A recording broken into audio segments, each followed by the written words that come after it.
semua keadaan jiwa kita, hati kita, perasaan-perasaan kita sudah lebih dulu bahkan pernah dirasakan oleh Nabi Muhammad SAW. Kalau Anda pernah gelisah, Nabi dulu pernah gelisah. Kalau Anda bahagia, Nabi juga pernah bahagia. Kalau Anda merasakan kekhawatiran, Nabi dulu pernah khawatir. Dan miniatur kehidupan kita sudah dicontohkan dalam perjalanan kehidupan Nabi Muhammad SAW agar kita bisa belajar mengatasi problematika kehidupan. Allahu Akbar, kalau beliau tidak diutus oleh Allah, kita tidak tahu bagaimana cara menyelesaikan pemetaan kehidupan kita hingga dengan saat ini. Bahkan satu ketika, pernah beliau kemudian dalam masa yang telah panjang berdakwah, qadarullah kemudian ada wahyu yang jeda datangnya tidak seperti biasanya. Biasanya datangnya cepat, berganti hari turun wahyu, ganti pekan turun wahyu. Ini beberapa masa wahyu belum turun. Ada hikmah di balik itu. Teman-teman sekalian, tiba-tiba beliau naik ke atas bukit, wahyu belum turun juga. Pulang ke rumah, belum turun juga. Sampai keadaan itu terlihat oleh kalangan kafir Quraisy dan mereka berkata, lihatlah Muhammad sudah gila. Dituduh gila. Jadi kalau Anda cuma dituduh dengan hal-hal yang ringan, dituduh soleh, kan? Dituduh kemudian orang yang berubah, dituduh semakin beriman dan sebagainya. Barangkali itu lebih baik. Nabi dituduh gila, Anda bayangkan. Tuh Muhammad sudah gila. Muhammad sudah ditinggalkan oleh Tuhannya. Muhammad sudah kehilangan pegangannya. Muhammad sudah tidak punya orientasi. Orangnya sudah nggak jelas, bolak-balik tidak karuan. Naik ke atas bukit seakan-akan orang yang frustasi dan seterusnya. Tapi tahukah Anda apa yang terjadi? Setelah berbagai cacian, makian, tuduhan macam-macam diterima oleh Nabi SAW, lantas tibalah masanya Allah menurunkan satu surah, bahkan disandingkan dengan surah yang lainnya, bersandinglah dua surah ini secara bersamaan turun. Surah ke-93 dan surah ke-94-nya terkait berkelindan memberikan satu harapan yang sangat panjang. Kata Allah, "Wadduha wal laili idza saja, ma wadda'aka rabbuka wa ma qala, walal akhiratu khairul laka minal ula, walasawfa yu'tika rabbuka fatarda. Alam yajidka yatiman fa'awa, wa wajadaka dhallan fahada, wa wajadaka 'ailan fa'aghna. فأما اليتيم فلا تقهر وأما السائل فلا تنهر وأما بنعمة ربك فحدث." Ya Muhammad, saya bersumpah dengan waktu duha. Kalau kita baca dengan ilmu balaghahnya, itu bukan sekedar sumpah mengilustrasikan waktu duha. Karena di ilmu balaghah itu nanti ada 3 turunan ilmu. Ada disebut ilmu ma'ani, ilmu mencari kata-kata sehingga ungkapannya sesuai untuk disampaikan. Mana kata-kata yang tepat untuk disampaikan dalam konteks yang ingin dibicarakan. Itu ma'ani namanya. Kemudian setelahnya ada ilmu bayan. Bagaimana mengemas kosakata yang bagus ini sehingga bisa disampaikan dengan jelas. Orang tidak bingung menerimanya, paham maksudnya. Kemudian setelah itu kadang-kadang jelas kalimatnya, tapi kedengarannya tidak indah. Woi, rapatkan, woi, apa belum paham juga? Rapatkan saf. Nah, memang jelas, tapi nggak ngenakin. Maka bagaimana caranya disampaikan dengan jelas, tapi hati kita terasa nyaman. Memuji terasanya nyaman diserahkan kepada Allah, tapi ada kebahagiaan, disampaikan tidak terasa tergurui, diperintahkan serasanya diberikan jalan untuk mendapatkan kebaikan. Maka yang ketiga disebut dengan ilmu badi' namanya. Ilmu menghiasi kalimat yang disampaikan sehingga terasa dengan nikmat. Turunannya nanti ada majaz namanya. Mengambil sebuah kalimatnya untuk diposisikan pada kalimat yang nyaman disebut dengan kinayah turunannya. Maka teman-teman kata Allah, wadduha, diterjemahkan demi waktu duha. Bukan sekedar waktu duha. Karena duha itu ada cahaya yang indah. Dirasakannya enak. Antum keluar waktu duha kan enak tuh. Berjemur. Kata orang Sunda moyan gitu kan. Datang. Bahkan sampai dianalisis ada vitamin D-nya bisa terasakan. Ya, kemudian setelah itu ada kenikmatan enak suasananya. Seakan-akan dunia milik sendiri. Yang lain numpang. Wah. Nyaman keluar itu. Baik, jadi wadduha itu ingin bersumpah mengilustrasikan waktu kenyamanan yang pernah dilalui. Kalau dalam bahasa tafsir yang luasnya, saya bersumpah Muhammad, demi segala kenikmatan yang pernah engkau rasakan dalam hidupmu, seperti engkau merasakan cahaya duha itu. Engkau pernah senang, saya bersumpah dengan kesenanganmu. Engkau pernah tenang, saya bersumpah dengan ketenanganmu. Engkau pernah nyaman, saya bersumpah dengan kenyamanan yang pernah engkau rasakan. Wal laili idza saja. Dan aku pun bersumpah demi gelapnya malam. Demikian terjemahannya. Bukan sekedar gelapnya malam, saja itu sesuatu yang pekat. Ya, ini belakang kelihatan agak gelap nih. Untuk memberikan proyek, kesini aja Pak, saya cuma ngasih contoh ini. Contoh. Saya bukan mengeluh, bukan, ingin memberi contoh. Ya, contoh pada ilustrasi yang mau saya sampaikan. Nggak apa-apa, biarkan saja. Saya mau contoh kasih kata saja. Ya, ini belakang agak gelap untuk memproyeksikan cahaya ke sini. Tapi yang mau saya sampaikan, kalau gelapnya begitu pekat, semua cahaya ini nggak ada. Cahaya nggak ada nih, sama sekali tidak kelihatan. Saya mau tanya pada Anda, beraktivitasnya mudah atau sulit? Mudah nggak menemukan sendal Anda di luar? Belum tentu. Menemukan jalan keluar pun belum tentu mudah. Anda mesti meraba-raba jalan. Anda mesti kemudian melihat sesuatu dengan pandangan mata hati Anda. Raba, dan sebagainya. Sampai menemukan jalan itu pun belum tentu benar. Itulah yang disebut dengan gelapnya malam saja pekat. Kadang-kadang ada orang yang menghadapi satu kesulitan yang pekat, suasananya siang, cuman karena masalahnya begitu pekat seakan-akan membuat diri dia gelap. Jalan susah, limbung gitu. Kenapa gelap ya? Padahal terang. Karena masalah menggelimuti dirinya seakan-akan dia diselimuti masalah yang gelap. Bimbang dia, makan nggak enak, minum nggak nyaman, dan seterusnya. Ya, biasanya makan ayam tenang, ini dikasih yang lebih enak juga rasanya pahit. Nggak enak zamannya. Maka kalau kita ilustrasikan dalam suasana tadi Muhammad, saya bersumpah, engkau pernah hidup nyaman, ataupun engkau mengalami masalah yang sangat pekat dalam kehidupan. Engkau alami sesuatu yang dahsyat, sampai engkau bingung, bimbang, pekat, mereka menuduhmu dengan macam-macam. Ma wadda'aka rabbuka wa ma qala.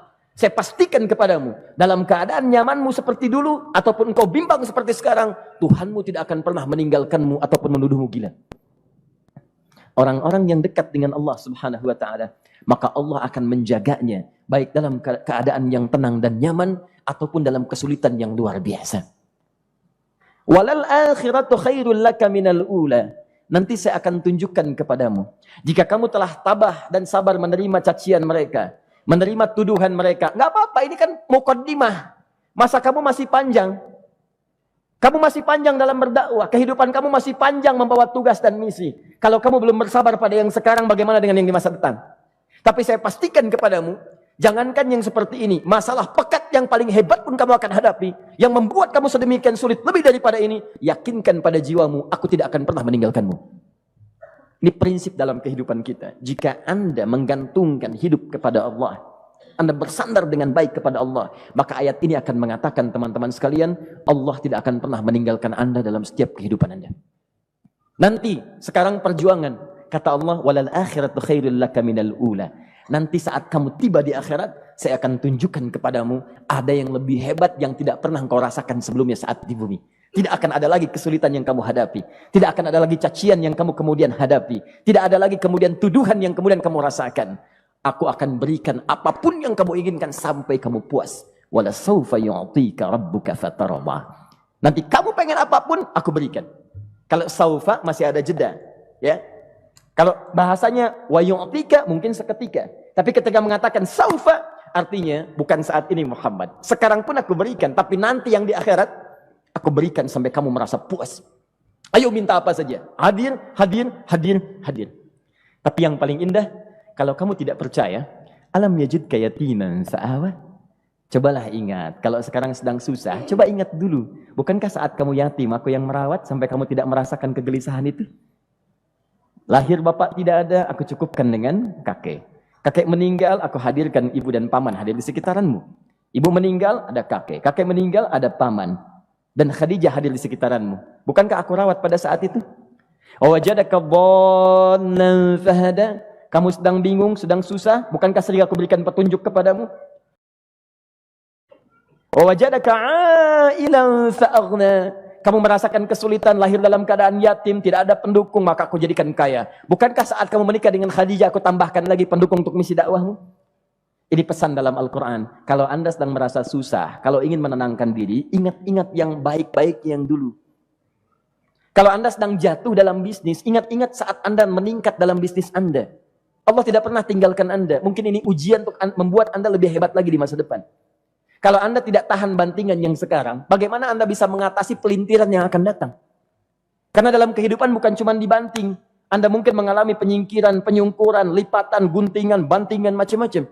Jikalau satu gaya belum bisa Anda atasi, bagaimana Anda bisa berharap mendapatkan turunan yang lainnya? Selalu ingat bahwa jika hidup Anda ingin tampil gaya, Anda harus merasakan tekanan dalam kehidupan. Karena F selalu berbanding lurus dengan P, hukum Pascalnya. Gaya berbanding lurus dengan tekanan. Orang yang ingin tampil gaya dalam kehidupan, maka dia mesti siap menghadapi tantangan-tantangan hidup yang diatasi.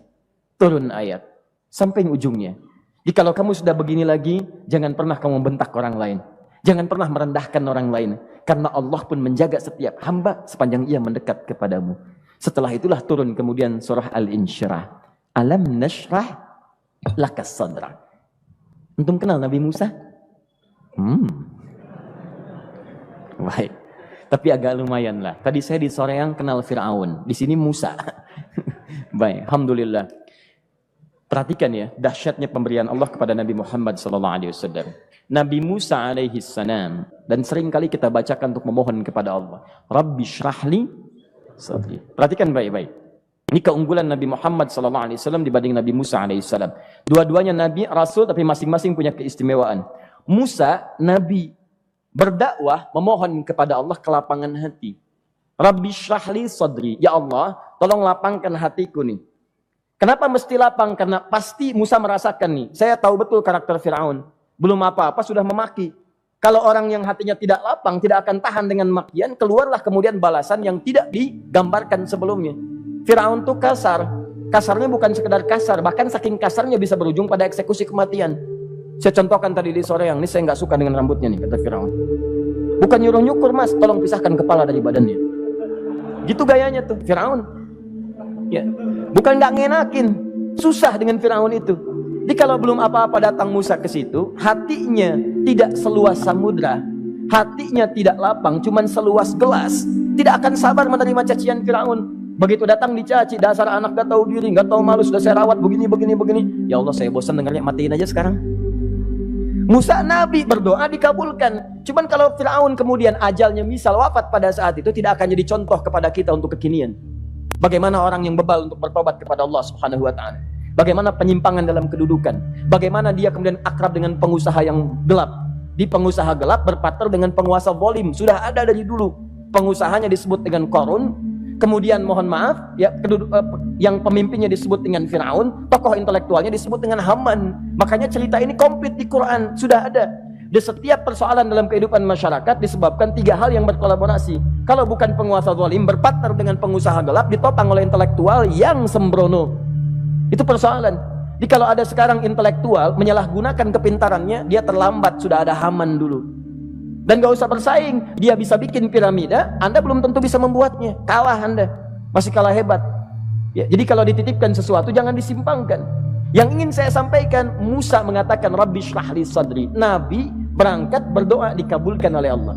Nabi Muhammad belum minta turun ayat Alam nashrah laka sadrak. Yang ini minta Rabbi syrahli sadri. Nabi Muhammad alam nashrah laka sadrak. Muhammad, mulai dari peristiwa sehingga engkau akan lebih sabar lagi menerima tantangan-tantangan dakwah. Mulai sejak itu jangankan dimaki, dilempar batu di Taif. Dari Mekah pergi ke Taif dengan Zaid kemudian. Sampai di Taif mendapatkan sesuatu yang tidak dibayangkan sebelumnya. Kalau cuma dihentikan saat mengajar, wajar. Ini dilempari batu. Anda bayangkan? Bisa kebayang nggak? Lempari batu tuh. Dilempar. Zaid jadi tameng, berdarah-darah, kemudian mundur, beristirahat di bawah tepian pohon. Begitu beristirahat, datang malaikat penjaga dua gunung. Turun malaikat dengan kesal mengatakan, Ya Rasulullah, mud yadaika ilas sama. Ya Rasulullah, angkat tanganmu ke langit, minta kepada Allah, aku angkat dua bukit di Taif, aku himpit keduanya mereka. Aku himpit penduduk Taif dengan dua bukit itu. Apa jawab Nabi? Karena sudah mendapatkan kelapangan, ketenangan, belajar dari peristiwa-peristiwa tadi, indah jawabannya. Lah, katanya, tolong jangan lakukan. Innahum qaumun la ya'lamun. Mereka belum paham saja. Mereka belum mengerti. Tolong jangan lakukan. Aku bermohon kepada Allah. Boleh jadi nanti di masa depan akan ada hamba-hamba terbaik yang lahir dari bumi Taif ini. Kemudian beliau berkata, Rabbi, ila man takilluni? A'ila qaribin yu'limuni? Am ila ba'idin yu'dhini fa ana radin ma lam taghdab ilayya. Ya Allah, Kemana lagi engkau akan utus aku untuk berdakwah setelah peristiwa ini? Apakah tempatnya lebih dekat aku jangkau sekarang, tapi di situ aku akan disakiti lagi? Ataukah jaraknya masih jauh, tapi di tempat itu aku akan dizalimi lagi? Aku ridha ya Allah dengan itu semua, asalkan engkau tidak marah kepadaku. Asalkan engkau tidak marah kepadaku. La haula wala quwata illa billahil aliyil azim. Begitu kelapangan itu muncul, ridha dengan ketetapan dan siap, tabah, kuat, hadir dalam jiwanya. Tiba-tiba turun undangan, tunaikan Isra dan Mi'raj. Diangkat statusnya, naik mendekat kepada Allah Subhanahu wa taala. Dihilangkan bebannya, wa wada'na anka wizrak alladzi anqadha dhahrak. Itu hikmah, teman-teman. Barangkali kalau antum saat ini datang ke masjid ini untuk kajian, sedang bawa beban, ada kesulitan, penuh dengan macam-macam, barangkali dibacakan surat Ad-Duha tadi untuk memberikan harapan kepada Anda. Ini bukan PHP, karena ini bukan masalah urusan manusia. Ini adalah janji yang tidak akan pernah diingkari. Innallaha la yukhliful mi'ad. Kata Allah, Anda punya masalah, ingat suasana tenang pada masa lalu. Bukankah saya memberikan ketenangan kepadamu? Mendekat kepada saya, Anda bersabar, yakinkan bahwa ujian yang saya berikan saat ini sesungguhnya untuk membuat kamu lebih hebat di masa depan. Karena orang hebat tidak akan pernah sepi dari ujian untuk membuat dia lebih kuat.